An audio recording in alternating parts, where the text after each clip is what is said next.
நீங்கள் இப்போ பின்பற்றுறது தொல்காப்பியத்தோட?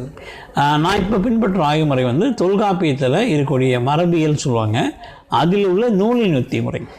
அதாவது 10 குற்றங்கள் நீங்கி 32 யுத்திகளை பயன்படுத்தி ஒரு ஆய்வை எப்படி செய்யறது. தொல்காப்பியம் சொல்கிறது ஒரு நூல் எழுதுகிற முறை. நான் வந்து இதே விஷயத்தை நான் பவர் பாயிண்ட் ப்ரெசன்டேஷனுக்கு பயன்படுத்திக்கிட்டேன். அது வந்து எடுத்துக்கிட்டீங்க. அதாவது ஒரு ஸ்லைடில் 4 வரி இருக்கும். அதை வந்து காட்சியோடு நான் சொல்ல ஆரம்பித்தேன்.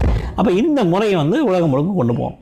இப்போ இந்த முறை மூலமாக எல்லா ஆய்வும் பண்ணலாம். இப்போ உங்களுக்கு தெரியும், இப்போ நவீன ஆராய்ச்சி முறை ஒரு 200 வருஷமாக தான், ஒரு 400 வருஷமாக தான் யூனிவர்சிட்டிங்கெலாம் வந்திருக்கு. அதுக்கு முன்னாடி 2000 வருஷம் முன்னாடி நாலாந்தா யூனிவர்சிட்டி, நம்ம பார்த்திப சேகபுரம் கன்னியாகுமரி யூனிவர்சிட்டி, பர்கூர் யூனிவர்சிட்டிலாம் நம்ம தமிழ்நாட்டிலேயும் நிறைய யூனிவர்சிட்டி இருந்திருக்கு. காஞ்சி பல்கலைக்கழகம்லாம் இருந்திருக்கு. ஆனால் இப்போ நவீனம் வழி, அதாவது பேப்பர் வழி கல்வி, இணையவழி கல்வியில் ஒரு ஆராய்ச்சி முறையில் இந்த தொல்காப்பியத்துறை மரபியலை நான் பயன்படுத்தி இதை வந்து எல்லாருக்கும் கொண்டு போகிறேன். நான் இப்போ பண்ணுறது கெப்பாசிட்டி பில்டிங்கும் பிரெயின் ஸ்டார்மிங்கும். இப்போது தமிழர்கள் வந்து நிறைய வணிகம் பண்ணியிருக்கிறாங்க. ஒவ்வொரு இடத்துக்கும் நிறைய இடத்துக்கு போயிருக்காங்க. தமிழர்கள் தான் வணிகத்தில் சிறந்து விளங்குறாங்கன்னு சொல்லியிருக்கீங்க. ஆனால் இன்றைக்கி நிலைமையை பார்த்துக்கிட்டோம்னா தமிழர்கள் கொஞ்சம் மங்கி இருக்காங்க அப்படின்னு பார்க்கப்படுது இந்த வணிகத்தில். இல்லை, நீங்கள் ஆங்கிலம் நிறைய இடத்துல பரவி இருக்கு, தமிழ் அந்த அளவுக்கு பாருங்கள். இதெல்லாம் அந்த காலத்துலேயே எழுதுன புக்கு. பழனி இவர் இப்போ நம்ம மயிலை சீனி வெங்கடசமையெல்லாம் நிறைய எழுதியிருக்காங்க, நரசையாலாம் நிறைய எழுதியிருக்காங்க. இப்போ நீங்கள் ஒரு சமயத்தில் நீங்கள் வந்து ஆட்சி முறையில் தான் இருக்குங்க. ஆங்கில ஆட்சி வந்து ஆங்கில கல்வி கொடுத்தாங்க. ஆங்கில கல்வியில் தமிழுக்கு வரலாறு இல்லைன்ற மாதிரியான ஒரு பிரமையை உருவாக்குனாங்க. ஆனால் நமக்கு வரலாறு உலகம் முழுக்க இருக்குது. இல்லாமல் நீங்கள் எப்படி சீனா காங்ஸில் தமிழ் கல்வெட்டு எப்படி கிடைக்கும்? இல்லாமல் நீங்கள் தாய்லாந்தில் எப்படி பெரும்பதன் கல்லுன்ற ஒரு தங்க உரைகள் கிடைக்கும்? ஓமனில் எப்படி பானை ஓட்டில் எழுத்து கிடைக்கும்? எப்படி ஈஜிப்டில் எப்படி பானை ஓட்டில் கிடைக்கும்? என்னோட கேள்வின்னா அத்தனை இடத்துல இருந்திருக்காங்களே, அப்போ உங்களோட வலிமை குன்றுறதுக்கு என்ன காரணம் அந்த காலத்தில்? எப்போ வந்து ஒருத்தனுக்கு வந்து தான் எல்லாம் தெரிஞ்சவன்ற எண்ணம் வருமோ அப்போ வலிமை கொண்டோம். என்றைக்குமே உயரத்தில் இருந்தவனும் கிடையாது, பள்ளத்தில் இருந்தவனும் கிடையாது. அது ஒரு சுழற்சி மாறிட்டு தான் இருக்கும். அப்போ இவங்க வரலாறு இழக்கிறேன். ஒன்றும் இல்லை, சின்ன உதாரணம்.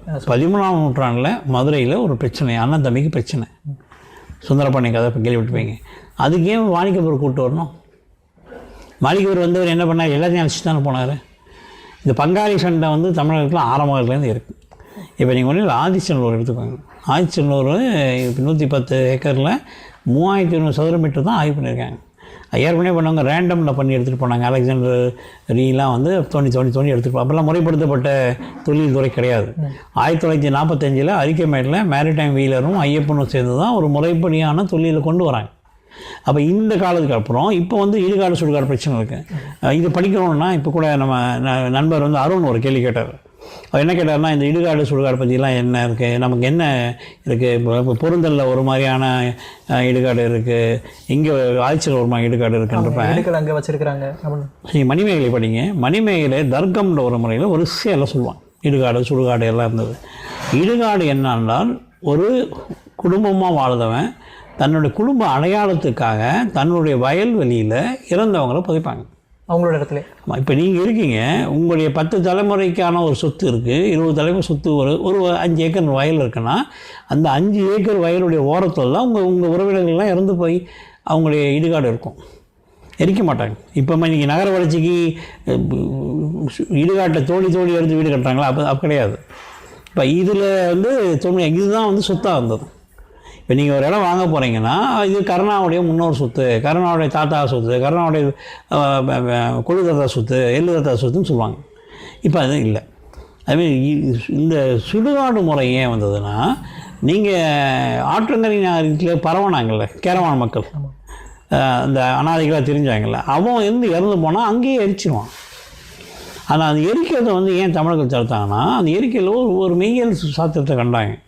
எரிச்சுன்னா அந்த அணு புதுசாக பிறக்கிற குழந்தைங்க போய் அதே குணத்தை உள்ளவனை உருவாக்குது. அதனால் மறுபிறப்பு வேணான்றதுக்காக நம்ம வந்து இடுகாட்டில் அவங்களுக்கு தேவையான வசதிகள் வச்சு, நீங்கள் பார்த்துருப்பீங்க முதுமக்கள் தலையெல்லாம் சின்ன விளக்கு இருக்கும், அந்த உணவு வச்சு அவங்கள சில பேர் ரொம்ப நோய்வாய்ப்பட்டவங்களையும் உள்ளே வச்சு வச்சுருவாங்க. இப்போ இந்த முறையும் நம்மகிட்ட இருந்தது. இது என்னென்னா, இது குடும்ப முறையில் இருந்ததால் இந்த முறை இருந்தது.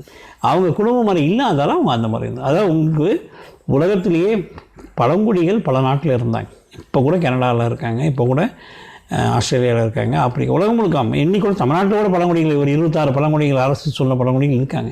இப்போ இவங்களுடைய வாழ்வியல் முறையும் நாகரிக முறையில் வாழ்ந்த முறைக்கும் வித்தியாசம் இருக்குது. அப்போ இதுதான் சொல்லணும். இப்போ பொருந்தல் உடைய முறை, பொருந்தலில் கிடைக்கக்கூடிய கற்களை வச்சு அங்கே இருக்க இடுகாடு அமைஞ்சது. ஆதிச்சனில் இருக்க சரளை கற்களை அடிப்பிச்சு அங்கே பார்த்தீங்கன்னா ஒரு இடத்துல புதைக்கிறாங்க, அந்த இடம் அழியுது, தாமிரபரணி ஆற்றங்கரையில் அழியுது. ஒரு பல வருஷம் கழிச்சு மறுபடியும் வந்து குடியிருக்கிறாங்க. எப்படி வந்து தனுஷ்கோடியில் வந்து 64 வந்து ஊரை அழிச்சது, இப்போ மறுபடியும் போய் அங்கே மக்கள் வாழ்கிறாங்க. அப்போ 3 ஒரே இடத்துல 3 சுடுகாடு இருக்குது, இடுகாடு இருக்குது. ஒரே இடத்துல 3 அடுக்கு இடுகாடு இருக்குது. அப்போ என்னென்னா அவன் ஒரு இடத்த பழக்கமாக வச்சுருக்கான். கிழக்கில் பள்ளம் இருந்தால் கிழக்கில் தான் பள்ளம் இருக்கும், அந்த மாதிரி வச்சுருக்கேன். அப்போ இந்த அடிப்படையிலையும் நம்ம வரலாறு பார்க்கலாம். அதாவது அவங்க தெரிய ராமானுஜர் பற்றி கேள்விப்பட்டிருப்பீங்க. தனக்கு தெரிஞ்ச ஒரு மந்திரத்தை கோயில் மேலே ஏறி எல்லாருக்கும் சொன்னார். அதை வந்து நான் இணையம் மூலமாக ஓப்பன் சோர்ஸில் பண்ணிக்கிட்டு இருக்கேன். அதை பண்ணுறது மூலமாக இந்த ஆராய்ச்சி எல்லாருக்குமே கொண்டு போகும். நீங்கள் சொன்னீங்களே, ஒரு பொதுவான மக்களுக்கு தெரியல, தமிழர்கள் தமிழ்நாட்டிலேருந்து உலகம் முழுக்க போனாங்களா, இல்லை சிந்து வெளிந்து வந்தாங்களா? ஒரே ஒரு கேள்வி கேட்குறேன், சிந்து வெளி மக்கள் உலகம் முழுக்க போனதுக்கான சான்றுகள் இருக்கா? இல்லை தான். ஆனால் தமிழர்கள் உலகம் முழுக்க போன சான்று இருக்கா? இருக்குது. அப்போ நம்ம சொல்கிறோம், இது வரைக்கும் திராவிட மொழி குடும்பம்ன்ற ஒரு கோட்பாடு கால்டுவேல் காலத்தில், அது கால்டுவேல் காலத்தில் இல்லை. அவர் என்ன சொன்னால் அங்கேருந்து வந்தவங்க தமிழர்களே அப்படி சொல்கிறாரு. இல்லை, அப்படி இல்லை, அதுக்கு ஒரு மாற்றம் இருக்குது. இது அவர் வந்து பிளேஸ் நேம் ஸ்டடீஸ் பண்ணுறாங்க, இடப்பெயர் ஆராய்ச்சி பண்ணுறாங்க. அப்போ அவருடைய பார்வையில் இருக்கும். அவர் தமிழ் வழி கல்வியில் இந்தியாவிலேயே முதல் முறையாக தமிழ் IAS பாஸ் பண்ணுறாங்க. அவருடைய பார்வை தமிழை அடிப்படையாக வச்சுது. மொழி என்னுடைய பார்வை, நான் பல்துறைக்கான, நான் ஒரு அடிப்படை இயற்பியல் சார்ந்தவன். என்னுடைய பார்வை பல துறைகளுக்கானது. அப்போ என்னுடைய பார்வையில் நான் வந்து குமரிக்கண்டம் இருக்குது, மடகாஸ்கர்லேருந்து கன்னியாகுமரி வரைக்கும் தீவுகளில் மக்கள் வாழ்ந்தாங்க, இந்த மேற்கு தொடர்ச்சி மலையில் மக்கள் வாழ்ந்தாங்க, இந்த இந்தியா முழுக்கும் தமிழர்கள் இருந்தாங்க. ஏன்னா அவங்களுக்கு கூட இலக்கியத்தில் வந்து வான்தோ இமய முதல் தென்குடி குமரி வரை, ஆய்க்குடி வரைன்னு சொன்ன ஒரு மொழி வந்து தமிழ் தான். இந்த இந்தியா முழுக்கும் இடப்பெயர்கள் தமிழில் இருக்கின்றது பாலகிருஷ்ணன் சார் மாதிரி இருக்குன்னு ஒத்துட்ருக்காங்க. அப்போ இந்த இடப்பெயர் ஆய்வுகள் மூலமாகவும் இந்த தமிழர்கள் உலகம் முழுக்கும் பரவான ஒரு இனமாகவும் தமிழர்களுடைய அந்த அறிவியல் சான்று, தமிழுடைய அந்த அதாவது மனம் சார்ந்து, வினை பயன் சார்ந்து, உடல் சார்ந்த அந்த அறிவை தான் நான் பேசுகிறேன். இப்போ அடுத்ததான் கேட்குறாங்க, நீங்கள் குமரிக்கண்டம் பற்றி நிறைய ஆய்வு பண்ணியிருக்கிறீங்க. இப்போ அந்த குமரிக்கண்டம் நீங்கள் பண்ண ஆய்வை வந்து உலகம் பறக்க இது பண்ணியிருக்கிறீங்களா? ஏதாவது ஒரு அகாடமிக்கு ஒரு ரெக்கார்டு ஏதாவது இது வரைக்கும் பண்ணியிருக்கீங்களா? அதுக்கான முயற்சிகள் போய்கிட்டு இருக்கு. 2 அஃபிஷியல் கான்ஃபரன்ஸ் நடந்ததுங்க. லெமோரியா பற்றி திருநெல்வேலி யூனிவர்சிட்டியில் நடந்தது, இங்கே நடந்தது. இப்போ வந்து அது உலகம் முழுக்க கொண்டு போயிட்டுருக்கோம். ஏன்னால் உலகம் முழுக்கும் கடலால் பாதிக்கப்பட்ட பகுதிகள் நிறைய இருக்குது, கடலால் விடுபட்ட பகுதிகள் நிறைய இருக்குது. குறிப்பாக கன்னியாகுமரியிலேருந்து துவங்கி மடகாஸ்கர் வரைக்கும் மூழ்கி உள்ள தீவுகள் ஏராளமாக இருக்குது. ஒன்றும் இல்லை, மாலத்தீவு போனவங்களுக்கு நான் சொல்வது உண்மை புரியும். 1200 தீவில் 200 தீவில் தான் மக்கள் வாழ்கிறாங்க. அதே மாதிரி உங்களுக்கு பிலிப்பைன்ஸில் இருக்க தீவு கூட்டங்கள், இதில் இந்தோனேஷியா தீவு கூட்டங்கள், அதேமாதிரி மேலனேஷியா, மைக்ரோனேஷியா, பாலினேஷியா தீவு கூட்டங்கள், இது எல்லாமே இந்தோ பசிபிக் கடலில் போன அத்தனை பேருக்கும் தீவுகள் பற்றி தெரியும். விமானத்தில் போகிறப்ப மூழ்கி போன தீவுகளும் அவங்க பார்த்துருக்காங்க, ஆளில்லா தீவுகள் பார்த்துருக்காங்க. அந்த அடிப்படையில் குமரிக்கண்டம்ன்றதை விட நான் வந்து கடல் கொண்ட தென்னாடு, தென்புலத்தார் உங்களுக்கு தெரியும். தென்புலத்தார்ன்றது தெற்கு பக்கத்தில் வாழ்ந்த மக்கள், அதாவது மறைந்த முன்னோர்கள். ஸோ அந்த இதை நாங்கள் இப்போ வந்து நிறைய துறை சார்ந்த மக்களை பயன்படுத்துகிறோம், மீனவரை பயன்படுத்துகிறோம், மைன்ஸ் சார்ந்தவங்களை பயன்படுத்துகிறோம், ஜியாலஜிக்கல் ஸ்டடி பயன்படுத்துகிறோம் பண்ணி இப்போ இருக்கின்ற நம்பிக்கையை கொண்டு வந்துட்டோம். அதுக்கான இடங்கள் கூட இப்போ தொல்லியல் ஆய்வுக்கான முயற்சிகள் நடந்துட்டுருக்கு. இப்போ நிறைய அறிஞர்கள் எல்லாமே என்ன சொல்கிறாங்கன்னா, தமிழர்கள் வந்து முன்னோர்கள் வழிபாடு இருந்தவங்க அப்படி சொல்கிறாங்க. இப்போ சிவபெருமான், முருகன் எல்லாமே முன்னோர்கள்னு சொல்கிறாங்களே, அது உங்களோட கருத்து என்ன? இருக்குது. இப்போ நான் என்னோடய அப்பா அம்மா படத்தை வணங்குறேன்ல மேலே, இப்போ இருக்குது. சிவனே கூட வந்து நீங்கள் ஏன் அடியார்கனாருடைய உரையில், இறைநாக பொருள் உரையில் சிவனை வந்து உங்களுக்கு வந்து ஒரு முதல் சங்கத்தை உருவாக்குறவனா, 12 வருஷம் முன்னாடி முதல் சங்கத்தை உருவாக்கினவனாவும், 2ஆம் சங்கம் 3ஆம் சங்கம் இருந்தோம் பதிவு பண்ணுறப்ப அந்த பாண்டிய நாட்டுடைய தலைவனாகவே சிவனை தானே கொண்டு வராங்க. பாண்டிய மன்னனுடைய முதல் மன்னனாக இலக்கியத்தில் கூறப்படுவது சிவன். அப்போ சிவன்றது என்னென்னா, சிவம்ன்றது வேறு, சிவன்றது சிவம்ன்றது ருத்ரா, நெருப்பு, வெப்பம், ஒரு வெப்பத்தின் அடிப்படையில் உருவானது. அதுக்கப்புறம் அதுக்கு தொன்ம கதைகள் நிறைய கொண்டு வராங்க. தென்னாடுடைய சிவனை போட்டி எந்நாட்டோருக்கு இறைவான் போட்டி கொண்டு வராங்க, கேள்விப்பட்டிருப்பீங்க. அதே மாதிரி இந்த சிவன் கடல்கோள் வந்து புலம்பெயர்ந்த மக்கள் வந்து தன்னுடைய இறைவனை எல்லா இடத்துக்கும் தான் கொண்டு போகிறாங்க. அப்போ இந்த விஷயத்தில் வந்து சிவன் வந்து ஒரு முதல் மருதல் நாகரிகத்தை இன்னி கூட போர்வூரில் அந்த நெல் வயலுக்கு சிவனை தான் கொண்டு வராங்க. அதுமாதிரி நிறைய விஷயங்கள் கேள்விப்பட்டிருப்பீங்க. சிவன் வந்து அது முருகன் பார்த்திங்கன்னா, முருக வழிபாடு வந்து தமிழ்நாட்டில் மட்டும் இல்லை, ஆப்கானிஸ்தானில் இருக்குது, துர்கிஸ்தானில் இருக்குது. அங்கே முருகான்ற ஒரு ஆறு இருக்குது. அங்கெல்லாம் அவங்களாம் இஸ்லாமியராக மாறி இருக்காங்க. பலூச்சின்ற மக்களுக்கு வந்து மிருகாப் தான் சொல்லுவாங்க. இந்த முருகான்றது. அதே மாதிரி இங்கே ஆந்திராவில் தமிழேறுன்னு ஒரு ஆறு இருக்குது. இதில் டான்சானியாவில் வந்து மலகரசின்னு ஆறு ஓடுது. உங்களுக்கு ஆமூர்னு ஒரு ஆறு வந்து சைபீரியா ரஷ்யா பார்டரில் ஓடுது. அப்போ இது எல்லாமே வந்து ஒரு ஒரு ஒரு நாகரிகத்தை கற்றுக்கிட்டவங்க அந்த நாகரிகத்தை ஒழுங்கு கொண்டு போகிறாங்க. நெல் நாகரிகம் வந்து என்ன தான் நீங்கள் இது வரைக்கும் வரலாற்று அடிப்படையில் சீனான்னு சொன்னால் கூட அந்த நெல்லை முறைப்பட்டுனது நம்ம தானே. நீங்கள் பழனி செப்பேடுன்னு ஒன்று இருக்குது, நீங்கள் பாருங்கள் 1600 ஒரு டூப்ளிகேட் செப்பேடை வந்து எடுத்து வெளியிடுறேன். அது இப்போ அருமையாக கிடச்சிது. பழனி செப்பேடில் நெல் பற்றி அவ்வளோ நெல் வகைகள், அவ்வளோ நெல்லுக்கு உழுதுகள். நம்ம அணியில் தொல்லியல் தென்புலத்தால் துளசிச்சந்திரன் ஐயா இருக்காங்க. அவங்க 42 உழுகடிகள் வரலாற்றை பதிவு பண்ணியிருக்காங்க. இதெல்லாம் நமக்கு தெரியாமல் நம்ம வரலாறை பற்றி எப்படி பேச முடியும்? இப்போது சித்தர்கள் அப்படி சொல்கிறாங்க. சித்தர்கள்னால் யார் உங்களுடைய கண்ணோட்டத்தில் நீங்கள் ஆராய்ச்சிப்படி என்ன யார்? தெளிவாக சொன்னால் சித்தாந்தம், தெரியாமல் சொன்னால் வேதாந்தம். இது நான் சொல்ல, கண்ணதாசன் வந்து சொல்லியிருக்கார். உங்களுக்கு தெரியும், அவளுக்கு என்ற ஒரு மனம்படத்தில் தெய்வம் தந்த வீடு வீதி இருக்க பாட்டில் சொல்வார். இதுதான் உண்மை.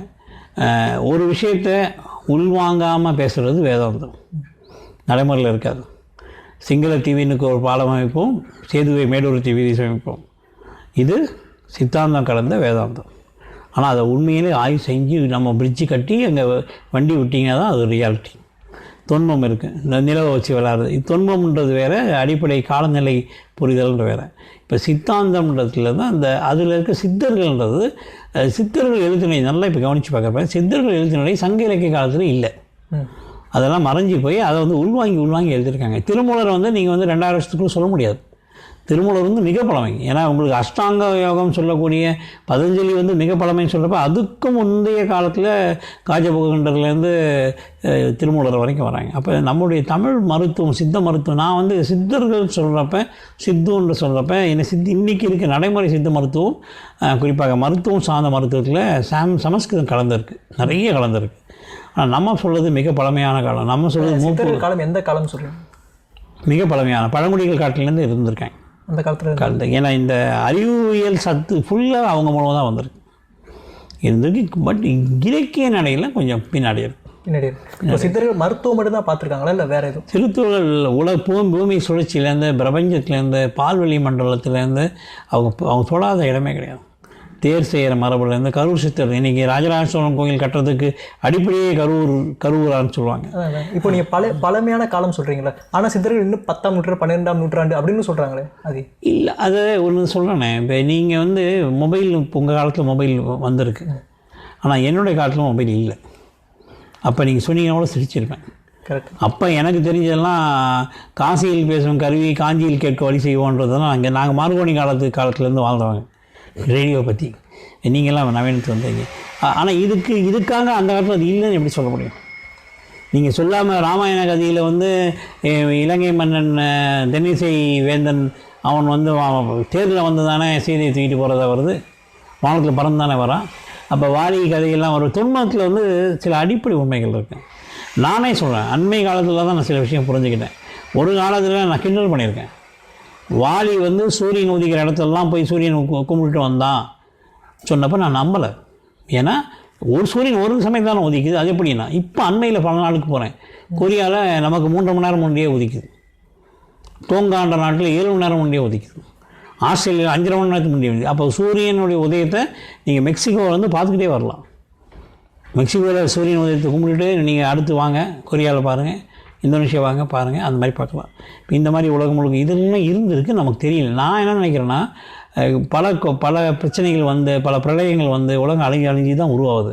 அதனால் இதற்கான அறிவியல் முன்னே இருந்ததுன்னு சொல்லுவோம். இப்போ நீங்கள் இன்றைக்கி கரண்ட்டை பற்றி பேசுகிறீங்க, ஆனால் நெட்டில் கிடைக்குது இல்லை, பாக்தாத் பேட்டரியும் கிடைக்குது இல்லை, அகத்தியர் பேட்டரியும் கிடைக்குது இல்லை, காப்பர் சல்பேட் கிடைக்குது இல்லை. இன்றைக்கி தான் நீங்கள் 108 எலிமெண்ட்டை ஒரு 300 வருஷமாக ஆராய்ச்சி பண்ணி கண்டுபிடிச்சிருக்கீங்க. இப்போ 111 சொல்கிறாங்க, அது வேதியியல் எலிமெண்ட்.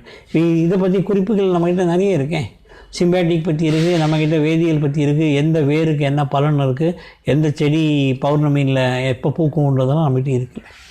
அது இன்னிய நவீனத்தை வைத்து கொண்டு மரபு இல்லைன்னு சொல்ல முடியாது. எல்லாத்துக்கும் அடிப்படை இருக்குது. இல்லை சித்தர்கள் அப்போ இன்னமும் இருக்கிறாங்க அப்படின்னு சொல்லுங்கள். இன்றைக்கி இருப்பாங்க. நீங்கள் கூட சித்தராக இருக்கலாம், நான் கூட சித்தராக இருக்கலாம். அன்பே சிவம் மாதிரி. ஓகே, சித்தர்னு ஒன்றும் இல்லைங்க சார். உங்களுக்கு ஒரு விஷயம் தேவை, அந்த விஷயத்தை ஒருத்தர் வந்து தெளிவுபடுத்துகிறார். கொடுக்கறது வேறு, தெளிவுபடுத்த வேறு. உங்களுக்கு ஒரு கட்டுரை கொடுப்பவர் உங்களுக்கு சித்தர், சித்திப்பவர். உங்களுக்கு கற்றுரைப்பவர் இவர் தான் சித்தர். அப்போ அந்த சித்தருடைய வாழ்க்கை முறையை நம்ம வந்து ஒன்றும் இல்லை, உங்களுக்கு பிடிச்சவங்கள நீங்கள் தெய்வமாக பார்க்குற ஒரு பழக்கம் இருக்குல்ல, உங்களுக்கு தெரியுங்கள்ல. உங்களுக்கு சொல்லுவாங்க, முறை வைத்து பார்க்கும் மன்னனை இறையென வைக்கப்படும் சொல்லியிருக்காங்களே, வையத்தில் வாழ்வாங்கு வாழ்பவனை வானதிக்கும் தெய்வத்தில் வைக்கப்படும். இதுதான் சித்தம். சித்தர் என்பது வந்து சகலமும் தெரிஞ்சவங்க. எனக்கு கூட சொல்லுவாங்க, பாலு சார் நீங்கள்லாம் கடலாட்சியரை ஒத்துக்க மாட்டேன்னு சொன்னாங்க. ஏன்னு கேட்டிங்கன்னா, ஒரு குறிப்பிட்ட இடத்துல 25 வருஷம் ஆய்வு பண்ணுவான். ஒரு குறிப்பிட்ட இடம்னா இந்த ரூமில் நான் 20 நிமிஷம் உட்காந்து ஆய்வு பண்ணுவேன். அது எப்படி முடியும்? இது கடற்கரைக்கு சொல்லுவாங்க. நான் ஒரு ராஜாக்கமங்கலம் கடற்கரை பண்ணும்போது ஒரு பெரிய சொல்கிறார், நான் முன்னெல்லாம் ஒத்துக்கவே மாட்டேன், நான் இதே இடத்துல காலையிலேருந்து 25 வருஷம் நீ உட்காரணும், அப்போ தான் நான் ஒத்துப்பேன். என்ன சொன்னேன், எப்படி முடியும்? நான் வந்து ஒரு மேக்ரோ ரிசர்ச்சருங்க, நான் மைக்ரோ ரிசர்ச்சர் கிடையாதுங்க.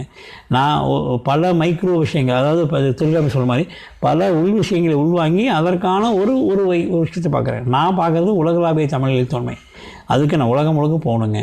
அதனால் உங்களை மாதிரி இருக்கவங்ககிட்ட நான் வந்து தகவல் சேகரிச்சுக்கிறேன். சரி, இப்போது நீங்கள் வந்து சித்தர்களை பற்றி தேடர்கள் இருக்குன்னு சொல்கிறீங்க, அந்த 18 சித்தர்கள் அதை பற்றி உங்களுக்கு எதாவது சொல்லுங்கள். நான் ரொம்ப முக்கியமாக பார்க்குறது கடுவெளி சித்தர். இந்த வெப்பம் வெளி என்ற ஒரு விஷயத்த சொல்கிறாங்க. வெப்பம் வெளி வந்து இந்த பஞ்சபூதங்களுக்கு அடிப்படையானது, நீர் நிலம் நெருப்பு காற்று ஆகாயம். இதை வந்து அவங்க 2 விஷயத்தில் அடக்கிட்டாங்க. வெளினா எல்லை இல்லாத வெளி. இன்றைக்கும் உலகத்துக்கு எல்லை கிடையாது, பவுண்ட்ரியே கிடையாது. சூரிய மண்டலம் பற்றி தான் தெரியும், அந்த மாதிரி எத்தனை சூரிய மண்டலம் இருக்குது நமக்கு தெரியாது, எத்தனை கோவில் சுற்றி இருக்குது தெரியாது. பால்வெளி மண்டலத்தை பார்க்குறோம், இது வரைக்கும் எல்லை கண்டுபிடிக்கிற அளவுக்கு மனுஷனுக்கு தகுதி வரலை.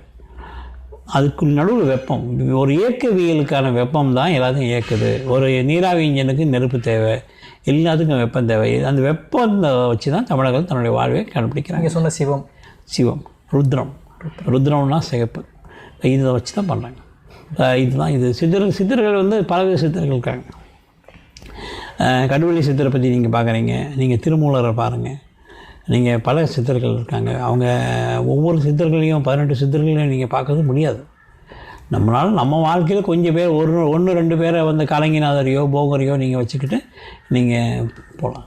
கருவூரரை வச்சுக்கிட்டு சித்தர்கள் ஒருத்தர் வந்து தேரையார் கேள்விப்பட்டிருப்பீங்க. மூளைக்குள்ளே இருக்கக்கூடிய தேரையை கண்டுபிடிச்சி எடுத்தவர் ஒருத்தர். இன்னொருத்தர் வந்து கட்டடங்களில் வந்து பச்சளையை வாயில் இது துப்பி ஒரு கட்டடக்கலையை உருவாக்கினவர். பல துறைகள் பல வாழ்வியல் முறைகள். சித்தர்கள் வந்து ஒவ்வொருத்தரும் ஒரு ஸ்பெஷலிஸ்ட்டு.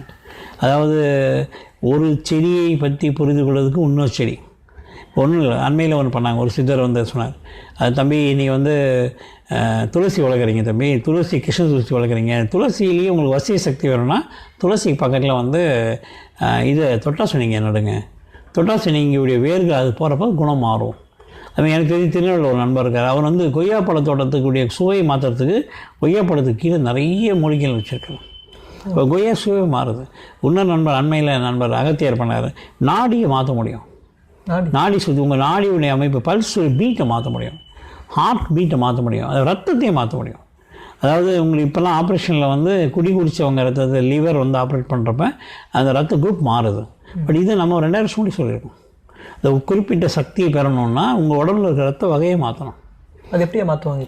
அதுக்குள்ள இருக்குது நிறைய உணவு முறை. நமக்கு வந்து உணவே மருந்து மருந்தே உணவு, உணவே மருந்து மருந்தே உணவு. யோக முறைகள் காலையில் 3:30 மணிக்கு எழுந்து சூரியனை பார்க்குறது, சந்திரனை பார்க்குறது, அதேமாதிரி சாயங்காலம் வந்து சூரிய மறைவை பார்க்குறது, இயற்கை உணர்வுதல் வந்து நம்மகிட்ட இருந்தது. அப்போ தமிழக இயற்கையை தான் பின்பற்றிட்டே வந்துருக்குறாங்க. தமிழுடைய முதல் கடவுள் இயற்கை தான். அதுக்கப்புறம் தான் முன்னோர் வழிபாடு. அந்த முன்னோர்கள் தான் சிவன். அதுக்கப்புறம் நம்ம சொன்னது, இப்போ நீங்கள்லாம் யாருன்னா, நீங்கள்லாம் ராஜா ரவிவர்மா வரைஞ்ச படத்தை கும்பிட்றோங்க. 200 வருஷத்துக்கு முன்னாடி உருவான ஃபோட்டோகிராஃபி கலையிலேருந்து வந்த சாமியை கும்பிட்றாங்க. நீங்கள் கும்பிட்றது ஒரு அழகான, அதை இறைசக்தி பெற்று வரைஞ்ச ஒரு ஓவியத்தை கும்பிட்றீங்க. பிள்ளையாரை கும்பிட்றீங்க, சரஸ்வதி கும்பிட்றீங்க, சிவனுடைய தாண்டவங்களை கும்பிட்றீங்க, அதே மாதிரி கோயிலில் ஒரு சிலைகளை கும்பிட்றீங்க. 8ஆம் நூற்றாண்டு இதெல்லாம் வந்து ஒரு சக்தி ஒன்று இருக்கிறத நான் நம்புகிறேன். ஒன்றே குலம் ஒருவனே தேவன், அந்த விஷயம் நாங்கள் நம்புகிறோம். அது நம்மளை மீறிய ஒரு சக்தி இருக்குது. இப்போ கருணா என்னை பார்க்க வந்தது, இது வந்து இப்போ தற்செயலாக நடந்ததில்லை, இது நடக்கணும்னு இருக்குது. இப்போ நீங்கள் ஒரு ஊடக சார்ந்த ஒரு தம்பி வந்து ஒரு 70,000 பேர்களை கொண்ட ஒரு குரூப் நடக்கிறாருன்னா, அதேமாதிரி தம்பி சிவா அவங்க செய்கிறாங்கன்னா, இவங்க என்னை பார்க்குறதுக்கு இருக்குது அது. ஆனால் இங்கே வந்து விதியை மதியால் வரலாம்னு இருக்குது. ஒரு பிரச்சனையை வந்து நீங்கள் வந்து கோள்கள் என்ன செய்யும் சொல்லி நாள் என்ன செய்யும், கோள் என்ன செய்யும்னு கேட்டுருங்க. அப்போ சித்தர்கள் வந்து வாழ்வியலை புரிஞ்சவங்க. இப்போது சித்தர்கள் அந்த கோள்களை பற்றி நிறைய பேசியிருக்கிறாங்கல்ல, இப்போ இந்த ஜோதிடம் அதெல்லாம் உண்மைங்களா இல்லை உங்களுடைய பார்வையில் உங்கள் ஆராய்ச்சிகள் அது எப்படி? நிச்சயமாக ஒரு மொபைல் ஃப்ரீக்வன்சி இங்கேருந்து அவர்கிட்ட பேச வைக்குது. ஏன் தெரியும் சில பிரச்சனைகள் நடக்குது, என்ன நடக்க போகுது அப்படின்னு இருக்கு. அது ஒன்றும் இல்லைங்க. பூமியோடைய தத்துவம் வந்து ஆரம்பத்தில் என்ன பண்ணியிருக்காங்க, இப்போ எப்படி அந்த கலைடோஸ்கோப் சொல்லுவாங்க, 7 வளையல் துண்டுகளை போட்டு பலவித உருவங்களை பார்க்குறது, இந்த மாதிரி கிளாஸிஃபை பண்ணியிருக்கேன். இந்த நேரத்தில் இந்த ஊரில் பிறக்கிறவன் இவன் இப்படி தான் இருப்பான். இப்போ சொல்லுவாங்களே, இந்த விருதுநகரன் அப்படி தான் இருக்கான், அந்த மதுரைக்காரன் அப்படி தான் இருக்கான், திருநெல்வேலிக்காரனா இப்படி இருக்கான் அப்படின்னு சொல்லுவாங்களே. அது வந்து அந்த லக்னம் பேஸ்டு சில விஷயங்களுக்கு, அதாவது ஜோதிடவியல் முறைப்படி சொன்ன ஜோதிடர்கள் இருக்குது. ஆனால் இப்போ வந்து அது வணிகம் சார்ந்த தொழில் வரப்போ அதோடைய குவாலிட்டி குறையுது. எல்லாத்துக்கும் பத்திய முறைகள் இருக்குது. இப்போ கூட சித்த மருத்துவத்தில் வந்து புலம் போடுற முறைகள் இப்போ யாரும் பண்ணுறதில்ல. ரோல் மேல் போட்டு தான் பண்ணுறாங்க சில விஷயங்கள்லாம். ஆனால் அதுக்கான முறைகளுக்கான இப்போ நம்ம நேரம் கொடுக்கறதில்ல, ப்ரியாரிட்டி கொடுக்கறதில்ல, நமக்கான நேரம் இல்லை. என்னால் ஒரு 10 வருஷம் உட்காந்து யோகம் இது பண்ண முடியாது, யோக நிலைக்கு வர முடியாது. என்னால் இன்ஸ்டன்ட் ஒரு 5 நிமிஷம் பேசணுமா தெரிஞ்சுக்கணுமா. இப்போ கூட பாருங்கள், நாங்களே இவ்வளோ ஆய்வு பண்ணுறோம், ஆய்வு பண்ணி யாரும் படிக்க மாட்டாங்க, காரில் போகிறப்ப கேட்டு போவேன். ஆமாம், இது வந்து அவங்கள பொறுத்த வரைக்கும் ஒரு கருவேப்பிலை மாதிரி, இது முழு நேரம் கிடையாது. அதனால் இப்போ என்ன உங்களை மாதிரி ஊடகவியலுக்கு நாங்கள் சொல்கிற வேண்டுகோள் என்னென்னா, ஆய்வை வந்து மிகைப்படுத்தாமல் முறைப்படியாக சொல்லுங்கள். மக்கள் மனசில் போய் பதியணும். நீங்கள் உங்களை வந்து முழுமையாக நம்புகிறப்ப நீங்கள் கொடுக்குற தகவல் வந்து உண்மையாக இருக்கணும்னு சொல்லணும். இப்போது சித்தர்கள் பற்றி சொல்லிட்டீங்க. அடுத்து ஒரு முக்கியமான ஒன்று என்னென்னா ஆசீவகம் அப்படின்னு சொல்லலாம். தமிழர்களோட முந்தைய அதை தான் ஃபாலோ பண்ணிட்டு இருந்தாங்க அப்படின்னு சொன்னாங்க. அதை பற்றி ஒரு 40-50 வருஷம் முன்னாடி ஆசீவகம் வட இந்தியா சார்ந்ததாக தான் எல்லாரும் கருதப்பட்டு வந்தது. விஜயலட்சுமின்னு ஒரு அம்மா வந்து உலக தமிழகத்துக்கு ஆசீவகம் நூல் எழுதுகிறாங்க. அது தொடர்ந்து நெடுஞ்செழியன் எழுதுகிறார், ஆதிசங்கர் எழுதுறார். இது எப்போ வந்து உங்களை மாதிரி இணையத்துக்கு பரவலாச்சுன்னா, ஊரப்பாக்கம் பாண்டியன் வந்து ஆசீவகம் பற்றி பேச ஆரம்பித்தாங்க. இப்போ அந்த மாதிரி ஒரு 4-5 பேர் பேச ஆரம்பித்தாங்க. இப்போ இது வந்து ஐயனார் கோட்பாடெல்லாம் ஆராய்ச்சி பண்ணி சொன்னாங்க, இல்லை நம்ம வந்து சமணர் இது மட்டும்தான், ஜெயினை மட்டும் தான் பார்க்குறோம், இதுக்கு முன்னாடி ஆசீவகம் இருந்தது. அதே மாதிரி கோவனுடைய தந்தை வந்து ஆசீவகத்துக்கு பின்பற்றினவர். ஆனால் கிமு 6ஆம் நூற்றாண்டில் கிட்டத்தட்ட ஒரு பகுத்தறிவாதமாக தான் ஆசீவகம் வருது. ஆஜீவகா இந்த மறுவலி கோசர் இங்கே கூட நம்ம தமிழ் இலக்கியங்கள் கூட பேசப்படுறாங்க. அதனால் இதை வந்து இன்னும் ஒரு முறையாக பண்ணுறதுக்கு இன்னும் கொஞ்சம் காலம் ஆகும்னு நினைக்கிறேன். அது சிஸ்டமேட்டிக்காக இதை ஒரு அறிவியல் பூர்வமாக ஒரு மெட்டாஃபிசிக்ஸ் மூலமாக இந்த ஆசீவகத்தை கொண்டு வரதுக்கு இன்னும் கொஞ்சம் நாள் ஆகும். இப்போ சமணர்கள்னா யார்? சமணம்ன்றது உங்களுக்கு தெரியும், அது ஒரு புத்தருக்கு 1000 வருடம் முன்பு இருந்து 24 தலைமுறை ஜெயினர் மகாவீரர் வந்து புத்தர் காலத்துக்கு வரும். அவங்களுடைய கோட்பாடுகள் என்ன, அந்த கோட்பாடுகள் எப்படி வந்துச்சு, அவங்க எப்படி இங்கே வந்தாங்க, இதெல்லாமே இருக்குது. அதே மாதிரி மகத நாட்டில் பஞ்சம் வந்தப்போ நிறைய பேர் இங்கே வராங்க. கிமு 3ஆம் நூற்றாண்டு காலத்தில் தான் நமக்கு இதை பற்றி ஒரு புரிதல் வருது, சமணம் பற்றி புரிதல். ஆசீவகம் இருந்தால் கூட அண்மை காலத்தில் தான் ஆசீவகத்தை பற்றி நம்ம பேச ஆரம்பிச்சிருக்கோம். இல்லை, இப்போ ஆசீவகம் தான் சமணம் அப்படின்னு ஒரு பரவலான பேச்சு அது இன்னும் வந்து ஒரு முடிவுக்கு வரலை, இன்னும் முடிவுக்கு வரலை. இப்போ வந்து நீங்கள் நிறைய அந்த தொல்லியல் பயிலகம் அப்படின்னு பண்ணிட்டு இருக்கீங்க. இது மூலமாக எந்த மாதிரி ஒரு மாணவர்கள் உருவாக்கணும், எந்த மாதிரி ஒரு மக்களை உருவாக்கணும்னு நினைக்கிறீங்க? இது வந்து ஒரு ட்ரெயினருக்கான ப்ரோக்ராம், இந்த ட்ரைனிங் டு த ட்ரெயினர்னு சொல்லுவோம். ஒரு பயிற்சி அளிக்கக்கூடிய ஒரு திறன் வாய்ந்த ஒரு பயிற்சியாளர்களை உருவாக்கணும் தான் இதை ஆரம்பிச்சிருக்கோம். இதில் உலகம் முழுக்க தேடலாம்.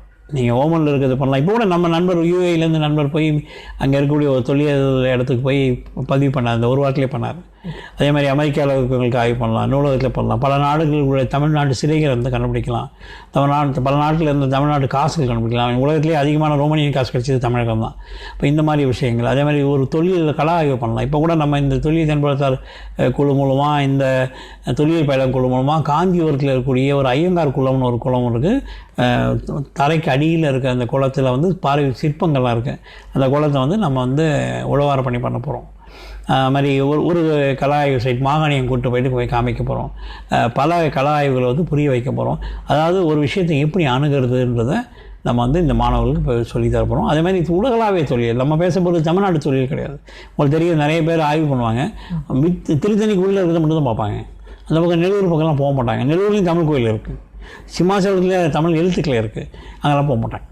அப்போ நம்ம வந்து இந்த ஆய்வு உலகம் முழுக்கும் இருக்க தமிழர்களை பயன்படுத்தி உலகம் முழுக்கும் இருக்க தமிழ் சார்ந்த தரவுகளை, இப்போ நீங்கள் பார்த்தீங்கன்னா ஒரு 100 வருஷம் முன்னாடி எழுதுவாங்க, இந்த மாதிரி ராஜேந்திர சோழன் கட்ட அந்த வெற்றி தூண் வந்து பர்மாவில் இருக்குது, மொரிஷியஸில் இருக்குன்னு. இப்போ தான் நான் நண்பர் கேவி ராமேஸ்வரராவெல்லாம் பேச ஆரம்பித்து இப்போ தான் தேட ஆரம்பித்தாங்க. இப்போ நண்பர்கள் கண்டுபிடிச்சிருக்காங்க, அந்த தூணுடைய ஃபோட்டோஸ்லாம் கண்டுபிடிச்சிருக்காங்க.